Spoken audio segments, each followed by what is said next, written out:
Yo tout le monde et bienvenue pour la première vidéo sur la chaîne Kylian Barça. J'espère que vous allez bien, mieux qu'hier en tout cas.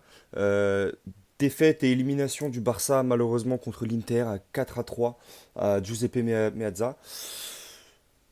Eh bah écoutez, j'ai pas envie de dire que c'était prévisible, mais en tout cas c'était le pire match-up pour le Barça et ça a pas loupé. Élimination de notre équipe sur un match, j'ai envie de dire, on mérite pas vraiment d'être éliminé, où malheureusement l'arbitrage n'a pas encore été top. Encore une fois Marcignac, encore une fois l'Inter. Ça fait deux fois, donc c'est assez étrange, bizarre, chiant, euh, parce que c'est pas la première fois qu'on a des problèmes avec cet arbitre, c'est pas la première fois qu'on a des soucis d'arbitrage contre l'Inter. Donc honnêtement, j'ai pas envie de parler nécessairement d'arbitrage. Maintenant, ça fait partie des détails qui nous ont coûté la qualification et on est obligé quand même de les mentionner un minimum. Match vraiment très compliqué, une première mi-temps qui est vraiment pas facile, où ils viennent presque nous prendre à la gorge, hein, où on n'arrive pas du tout à imposer notre jeu, avec vraiment une équipe comme on la connaît, enfin l'Inter des vieux briscards à l'expérience, une équipe qui joue défensive, qui vient contre-attaquer assez rapidement avec des jeux en pivot, en déviation. C'est ce qui nous a fait mal et c'est à cause de ça que les espaces sont ouverts.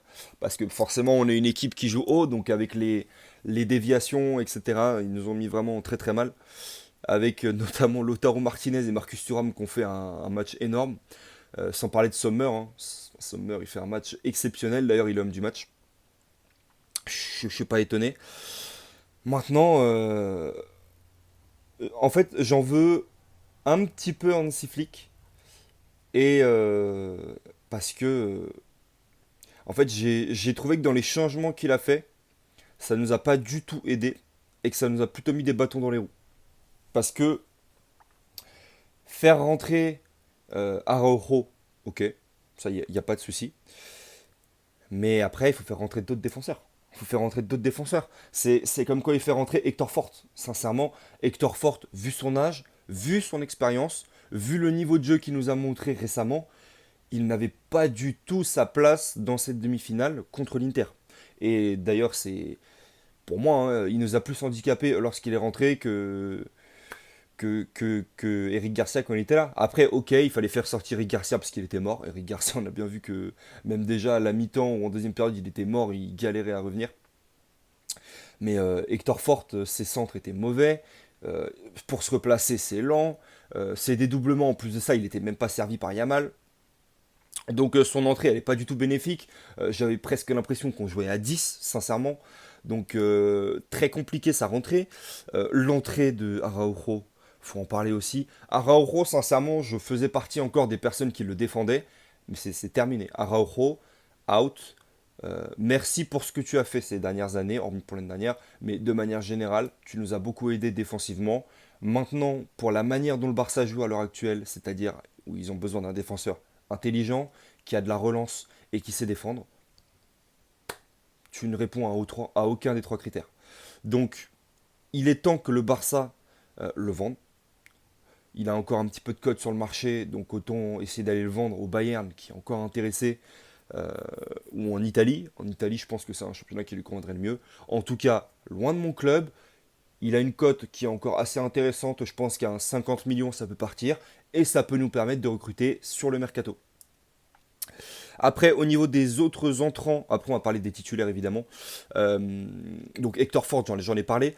Pau Victor, bah, assez neutre. En même temps difficile d'entrer dans une demi-finale à ce niveau-là, aussi jeune et sans expérience et sans avoir montré véritablement grand-chose avant. Fermin Lopez, une entrée moyenne, hein, pas dingue par rapport à ses standards habituels, pas foufou. Son entrée, dès les premières minutes, il perd beaucoup de ballons. Il nous met un petit peu en difficulté. Après, au fur et à mesure du match, ça se corrige un petit peu. Mais une entrée pas très bonne. Gavi, pareil, assez neutre. Parce qu'il rentre aussi assez tardivement dans le match. Il met son intensité habituelle, mais une entrée assez neutre. Pas vraiment de choses à retenir. Et Lewandowski, euh, bah, difficile de revenir de blessure sur une demi-finale pareil de Ligue des Champions à ce niveau-là. Match compliqué, il a eu quelques occasions qu'il a ratées. Ce qu'après j'ai vraiment envie de taper sur Lewandowski, franchement. Bah pas vraiment en vrai, hein, parce qu'il revient de blessure. C'était même pas certain qu'il soit présent pour le match. Donc en vrai de vrai, Lewandowski, j'ai pas vraiment lui taper dessus. Maintenant, on va passer au titulaire. Et là, il y a beaucoup plus de choses à dire. Chesney, déjà, je vois beaucoup de personnes qui tapent dessus euh, sur X. Chesney, il faut se rappeler quand même que même s'il fait pas d'arrêt, il nous fait quand même des sorties hors de la surface qui nous enlèvent des 1 contre 1. Donc, je veux bien que Chesney n'ait pas fait beaucoup d'arrêts, il en fait quand même un ou deux ou trois.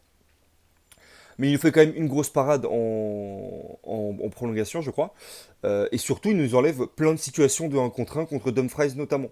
Donc, c'est considéré presque comme un arrêt. Donc, après, je suis désolé, hein, sur les trois quatre buts que Chesney prend, il peut rien faire, hein. Sincèrement, oui, il fait pas les arrêts, mais il peut rien faire. Les ballons sont parfaitement travaillés, il n'y a pas grand chose à faire. Euh, Même Sommer, à notre place, je suis même pas sûr qu'il les aurait eu, sincèrement. Parce que les ballons, ils sont parfaitement travaillés, dans les bonnes zones. Chesney, il y a vraiment rien à faire, hein. Donc, Chesney, je vous trouve un petit peu dur avec ça sur la commu Barça. Sincèrement, c'est pas le meilleur gardien du monde, c'est pas le pire, mais en tout cas, c'est un gardien qui nous aura bien aidé cette saison. C'est un gardien qui aura fait une très bonne saison et qui aura été décisif dans certains moments. Aujourd'hui, il ne l'a pas été sur les arrêts, il l'a été sur les sorties, il nous a fait quelques arrêts. Personnellement, j'ai du mal à lui en vouloir. Après, Eric Garcia, match de patron, c'est pas son poste. Il nous a proposé un petit peu offensivement, défensivement présent. Peut-être un petit peu difficile les replis défensifs. C'est pas son poste, je pense qu'il a pas le cardio pour jouer à ce poste-là. Parce qu'il était très lent sur les replis. Mais en tout cas, un match de patron pour quelqu'un en tout cas qui n'est pas à son poste. Donc bravo Eric Garcia. En défense centrale, Inigo Martinez, Koubarsi, je les ai trouvés très bons. Je les ai trouvés très bons même si on a encaissé 4 buts. Je tiens quand même à rappeler qu'il y a deux autres buts qui sont à cause de Araujo, hein, à la place de Martinez. Sinon, avant ça, on n'encaissait pas trop. On a encaissé que deux. Et en plus de ça, c'est même pas de la faute de Diego Martinez ou Koubarsi, mais plutôt de Gérard Martin. Parce que tous les buts sont passés de son côté, en fait, hein. C'est ça, hein. Presque tous les buts sont passés de son côté. Donc Inigo Martinez, Koubarsi très bon, que ce soit à la relance, défensivement, dans les duels, à la couverture, sur le piège du hors-jeu très bon. J'ai pas grand chose à dire sur eux. Je suis très satisfait en tout cas de leur match. Gérard Martin. Alors Gérard Martin, je suis assez mitigé sur son match. Parce que d'un côté, il a été très bon offensivement, où il nous a quand même donné deux passes D. Donc ça nous permet quand même de remonter au score. Mais par contre, défensivement, c'est catastrophique. Comme dirait Enrique, hein, c'est catastrophique. Défensivement, c'est pas bon, il est lent. Il se fait prendre trop facilement dans les duels. C'est très très très compliqué défensivement. Donc c'est pour ça que je suis assez mitigé sur son match. Il y a le côté offensif où il nous donne deux passes D, il nous permet de remonter. Mais défensivement où il nous fait encaisser des buts. Et en plus de ça, il perd pas mal de ballons proches de notre surface. Donc Gérard Martin, j'ai envie de dire que c'est quand même un bon match parce que c'est quand même un joueur qui ne mérite pas de jouer une demi-finale de Ligue des Champions. Donc à son niveau personnel, c'est un bon match. Maintenant, à niveau Barça, c'est pas un très bon match. Je pense qu'avec Baldé, je pense qu'on aurait gagné, qu'on n'aurait pas encaissé autant de buts. Au milieu de terrain, De Jong, excellent. De Jong, j'ai trouvé que ça a été le meilleur milieu de terrain aujourd'hui, meilleur que Pedri, notamment parce que Gérard Martin, du coup, jouait plutôt presque comme piston. Inigo Martinez venait coller la ligne et Frankie de Jong venait en tant que quatrième défenseur central pour pouvoir faire le jeu et pouvoir remonter le ballon ou alors créer un petit peu le jeu et aider la défense à ressortir les ballons. Donc vraiment un très bon Frankie de Jong. Ah, au contraire d'un Pedri que j'ai trouvé, euh, pas qui se cachait, mais j'ai trouvé un Pedri beaucoup moins en vue que d'habitude. Un Pedri un petit peu moins en jambes, peut-être la fatigue de la fin de saison.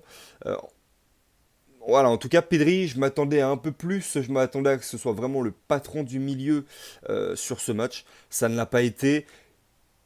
Difficile de lui en vouloir quand même. Mais voilà, c'est pas le meilleur match de sa saison. Pour autant, il fait pas un mauvais match. Mais on s'attendait à plus.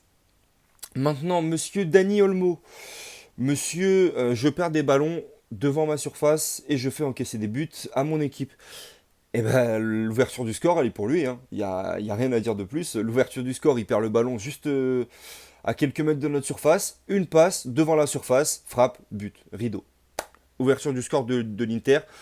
Dani Olmo, heureusement, il se rattrape sur sa deuxième mi-temps, où il fait vraiment une très bonne deuxième mi-temps, avec notamment son but de la tête sur l'égalisation du Barça.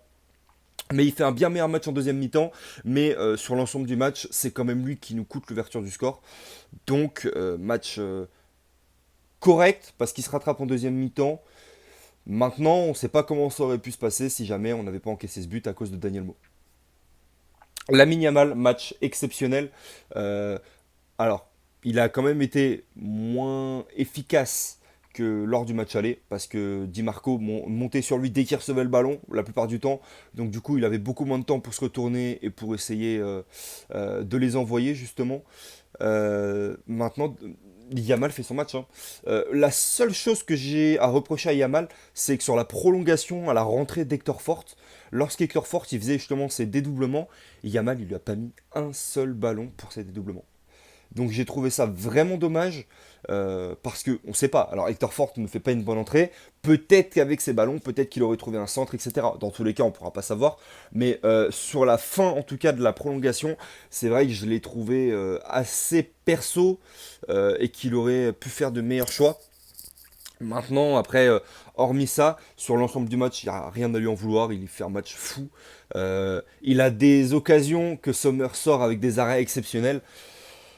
Voilà, après, le Barça a manqué d'efficacité, mais aussi est tombé sur un grand gardien. Voilà, donc c'est difficile aussi de leur en vouloir en termes d'efficacité parce qu'on a eu des sacrées occasions.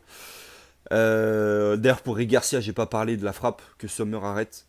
Euh, il tire au milieu, hein, c'est dommage parce que s'il tire un petit peu plus à droite, c'est but parce que Sommer est trop loin avec sa petite taille. Mais Sommer, il fait un arrêt exceptionnel au milieu de son but. Ça me rappelle un petit peu celui de Casillas contre, enfin, je sais plus c'était qui, mais et dans tous les cas, Sommer fait un match exceptionnel, hein. Il y a rien à dire. L'Inter doit sa qualification à Sommer et à Thuram et à Martinez et à Xabi. Euh, Sinon, le reste. Bon, ils ont été bons le reste de l'Inter, hein, mais c'est vraiment ces quatre-là qui font qui se qualifient. Thuram, il nous a fait vraiment du mal quand même. Avec du recul, Thuram, il nous a fait vraiment, vraiment, vraiment beaucoup de mal dans son jeu de déviation. Donc, ouais, c'est vrai que ça a été compliqué quand même défensivement à ce niveau-là. Ferran Torres invisible. Toutes les actions qu'il a eues, que ce soit des frappes, que ce soit autre chose, aucune réussite. Donc Ferran Torres, match à oublier, pas trouvé, et quand il est trouvé, c'était soit une perte de balle, soit rien en fait. Tout simplement, c'était que des pertes de balles. Donc Ferran Torres, autant on peut, dans certains matchs, on peut dire qu'il a été bon, aujourd'hui ça n'a pas du tout été le cas. Je pense que c'était pas du tout le profil de joueur qu'il nous fallait dans ce type de match. Ferran Torres, c'est un joueur qui a besoin d'espace pour pouvoir s'exprimer. Aujourd'hui, contre l'Inter, c'est difficile de trouver de l'espace parce que c'est une équipe qui est très axiale, qui va défendre très bas, et Ferran Torres entre les lignes, c'est pas bon du tout. Donc à chaque fois qu'il recevait le ballon, dos au but, le piège se refermait sur lui. Il y avait deux joueurs qui arrivaient sur lui, deux, trois, quatre joueurs. Et il perdait tout de suite le ballon. Donc Ferran Torres, je pense que c'était pas le bon profil. Personnellement, je mis Lewandowski dès le début de match, même si jamais c'était compliqué. Enfin, physiquement, en tout cas, j'aurais essayé. Parce que, en finale, que ce soit Arsenal ou le PSG qu'on aurait pris, il y aurait eu beaucoup plus d'espace que contre l'Inter. Et donc, du coup, un Ferran Torres, même si Lewandowski se serait blessé, aurait été une option beaucoup plus judicieuse qu'un Robert Lewandowski. Et on va finir sur Rafinha. Rafinha qui s'est beaucoup caché aujourd'hui encore une fois. Mauvais match malgré son but. Propose rien, est placé trop bas sur le terrain. Ne dribble pas, ne prend pas de risques. N'anime pas son côté. Mauvais match, et Rafinha, c'est pas la première fois. Ça fait déjà un petit moment que je le trouve pas bon du tout, malgré ses buts. Aujourd'hui, je l'ai pas du tout trouvé au niveau. Trop de pertes de balles, des placements assez hasardeux, placé beaucoup trop bas sur le terrain. Maintenant, il y a une chose qu'on ne pourra pas lui reprocher, c'est sa culture de l'effort, dans ses replacements, dans son pressing, etc. Là-dessus, enfin, il y a rien à dire sur lui. Maintenant, c'est vrai que voilà, offensivement, j'ai trouvé ça pauvre. J'ai trouvé, pas qu'il nous a handicapés, mais en tout cas, tout passait par le côté droit parce que personne n'animait le côté gauche. Il n'aidait pas Gérard Martin, il n'y avait pas de combinaison. Donc un match très compliqué de sa part. Voilà ce qu'on peut dire un petit peu sur le match. Maintenant, j'espère une chose, et on va finir là-dessus, c'est que le Barça ne va pas couler mentalement à cause de l'élimination en demi-finale de Ligue des Champions. J'espère que les joueurs vont garder la tête à l'endroit, qu'ils vont se rendre compte que par rapport à l'effectif qu'on a, on a fait un très bon parcours. C'est très décevant, hein, je suis totalement d'accord avec eux. Maintenant, il y a encore une Liga à aller chercher. Faut pas qu'on se rate. Ce serait inacceptable et j'accepterai pas que le Real Madrid soit champion. Donc écoutez, j'espère vraiment qu'on va garder la tête à l'endroit, qu'on va réussir à prendre cette Liga, qu'on va gagner ce Classico contre le Real Madrid. Et on se reparle la prochaine fois pour la prochaine preview d'un match. Ciao tout le monde, Visca Barça.